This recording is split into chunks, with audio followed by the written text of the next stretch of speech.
PSCയുടെ പുതിയ നോട്ടിഫിക്കേഷനിൽ technical PSC ആസ്പിറൻസിനുള്ള ഏറ്റവും important ആയിട്ടുള്ള നോട്ടിഫിക്കേഷൻ ആണ് ഇൻഡസ്ട്രീസ് ആൻഡ് കോമേഴ്സ് ഡിപ്പാർട്ട്മെന്റിലെ ഇൻഡസ്ട്രീസ് എക്സ്റ്റൻഷൻ ഓഫീസർ. ഈ ഒരു പോസ്റ്റിലേക്ക് ബിടെക് ഏതൊരു സ്ട്രീമിലും ബിടെക് കഴിഞ്ഞവർക്ക് ഈ ഒരു പോസ്റ്റിലേക്ക് അപ്ലൈ ചെയ്യാം എന്നുള്ളതാണ് ഇതിന്റെ മറ്റൊരു ഹൈലൈറ്റ്. അത്യാവശ്യം നല്ലൊരു സാലറി പാക്കേജ് ആണ് ഈ ഒരു പോസ്റ്റിനുള്ളത്. 18 to 36 ആണ് ഏജ് ലിമിറ്റ്. ഏജ് റിലാക്സേഷൻ വരുന്ന കാറ്റഗറീസിന് അതിനനുസരിച്ച് ഏജ് റിലാക്സേഷൻ കിട്ടുകയും ചെയ്യും.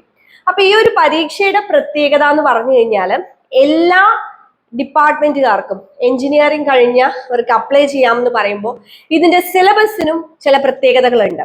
മുൻവർഷ സിലബസ് നോക്കുകയാണെന്നുണ്ടെങ്കിൽ അതില് സിവിൽ എഞ്ചിനീയറിംഗിന്റെ സബ്ജക്ട്സ് വരുന്നുണ്ട്, മെക്കാനിക്കൽ എഞ്ചിനീയറിംഗിന്റെ സബ്ജക്ട്സ് വരുന്നുണ്ട്, ഇലക്ട്രിക്കൽ എഞ്ചിനീയറിംഗിന്റെയും ഇലക്ട്രോണിക്സ് എഞ്ചിനീയറിംഗിന്റെയും കമ്പ്യൂട്ടർ സയൻസിന്റെയും റിലേറ്റഡ് ആയിട്ടുള്ള ടോപ്പിക്സ് സിലബസിൽ വരുന്നുണ്ട്.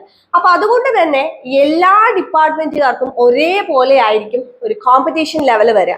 സാധാരണ ഒരു പരീക്ഷ എന്ന് പറയുമ്പോൾ ഇലക്ട്രിക്കൽ റിലേറ്റഡ് ആയിട്ടുള്ള എക്സാം ആണെന്ന് പറയുമ്പോൾ അതില് ഇലക്ട്രിക്കൽ എഞ്ചിനീയറിംഗ് റിലേറ്റഡ് ആയിട്ടുള്ള സബ്ജക്റ്റുകൾ മാത്രമായിരിക്കും ഉണ്ടാവുക. അപ്പൊ അതില് കുറെ വർഷങ്ങളായിട്ട് പഠിച്ചുകൊണ്ടിരിക്കുന്നവർക്ക് അതൊരു സ്ട്രോങ് പോയിന്റ് ആയിരിക്കും. മെക്കാനിക്കൽ എക്സാംസ് എഴുതുന്നവർക്കാണെങ്കിൽ കുറെ വർഷം അല്ലെങ്കിൽ ഒരുപാട് പരീക്ഷകൾ എഴുതിയവർക്ക് അതിലൊരു പ്രാവീണ്യം ഉണ്ടാവും. പക്ഷേ ഈ പരീക്ഷയുടെ പ്രത്യേകത ഇതിലെ എല്ലാ സബ്ജക്റ്റുകൾക്കും ഈക്വൽ വെയിറ്റേജ് ഉള്ളത് കൊണ്ട് എല്ലാവരും ഒരേപോലെ എക്സ്ട്രാ എഫേർട്ട് എടുത്ത് പഠിക്കണം. അപ്പൊ ഇതൊരു അഡ്വാൻറ്റേജ് ആയിട്ട് എടുക്കുന്നവരുണ്ട്, എന്നാൽ ഇത് നമ്മളെ കൊണ്ട് പറ്റില്ല എന്ന് വിചാരിക്കുന്നവരുണ്ട്. ആന്റിസിപ്പേറ്റഡ് വാക്കൻസി ആണ് പറഞ്ഞിരിക്കുന്നത്. അപ്പൊ നമുക്ക് കുറച്ചധികം തന്നെ വേക്കൻസീസ് എക്സ്പെക്ട് ചെയ്യാം.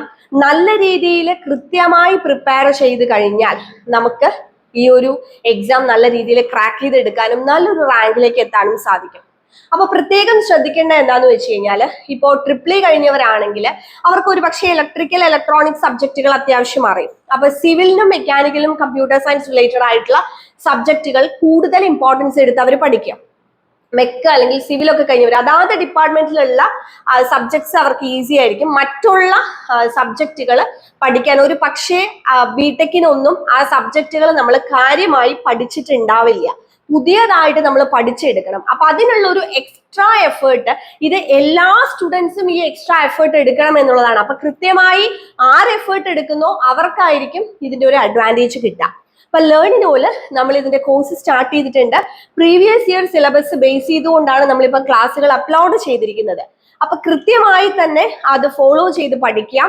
പുതിയ സിലബസ് വരുമ്പോൾ അതിൽ എന്തെങ്കിലും ചേഞ്ചസ് ഉണ്ടെങ്കിൽ നമ്മൾ അതിനനുസരിച്ച് നമ്മൾ ടോപ്പിക്സ് അതിൽ ആഡ് ചെയ്യും.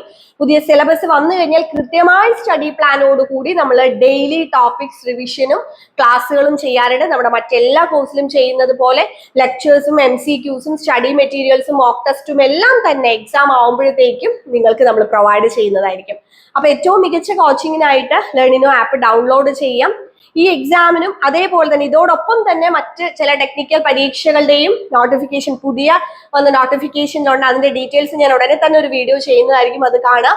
ആരൊക്കെയാണോ എക്സാമിന് എലിജിബിൾ ആയിട്ടുള്ളത് എത്രയും പെട്ടെന്ന് തന്നെ അപ്ലൈ ചെയ്യാം. Thank you.